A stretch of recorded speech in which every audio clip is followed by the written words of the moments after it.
Per request, I've decided to make a video in English about the Archer of Kongsberg, Norway, and obviously this video will have the same sarcastic feel as the video I posted in Danish a couple of days ago, so brace yourselves and prepare for impact. 5 people were killed Friday afternoon with bow and arrow in the Norwegian town Kongsberg. The perpetrator is Esben Andersen Bråten, who is supposedly a Danish citizen. Obviously, this has nothing to do with Islam. Well, I know that. Esben Andersen Bråten posted a video in 2017 where he says this. Bear witness that I am a Muslim. But, you cannot take such a video on face value. The man is a lunatic, you understand.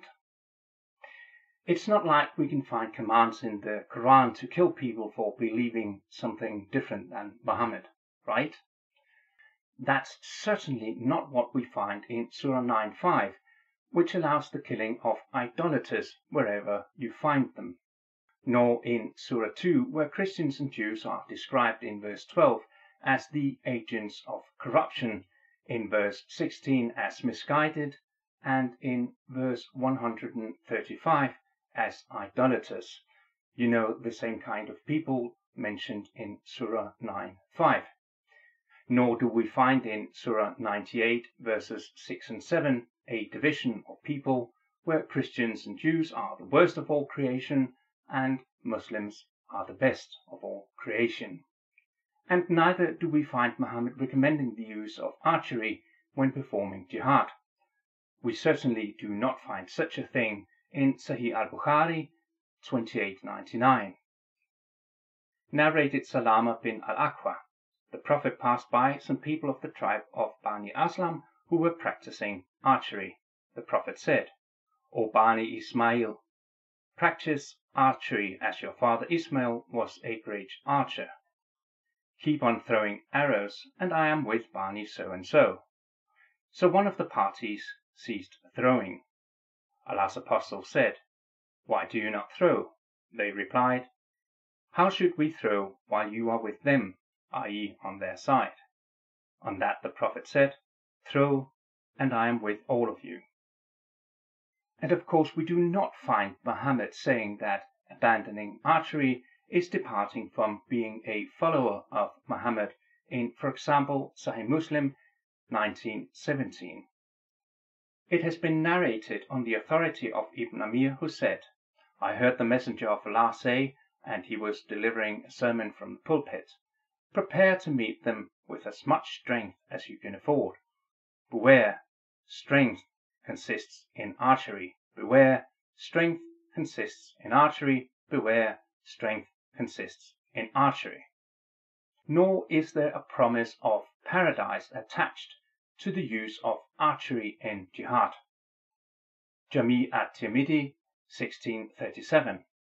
Narrated Abdullah bin Abdurrahman bin Abu Hussein that the Messenger of Allah said, Indeed, Allah will surely admit 3 into paradise by a single arrow, its maker who seeks good by his making it, the one who shoots it, and the one who holds arrows for him. And he said, Practice archery and practice riding, and that you should practice archery is more beloved to me than you should ride.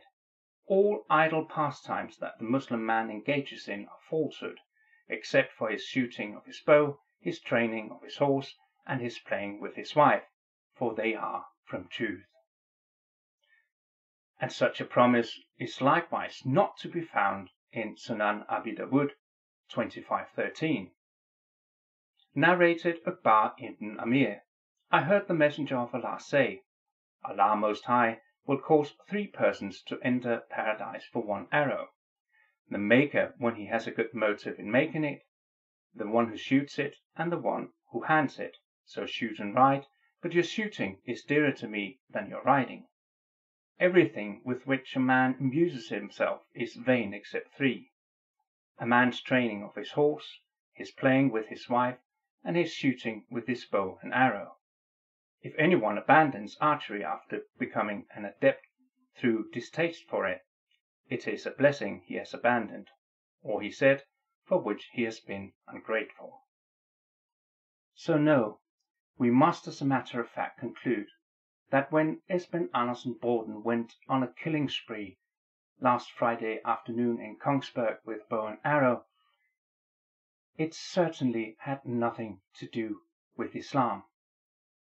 The man was a lunatic, you understand, and the thoughts and ideas in his head came from his head, not from Islam.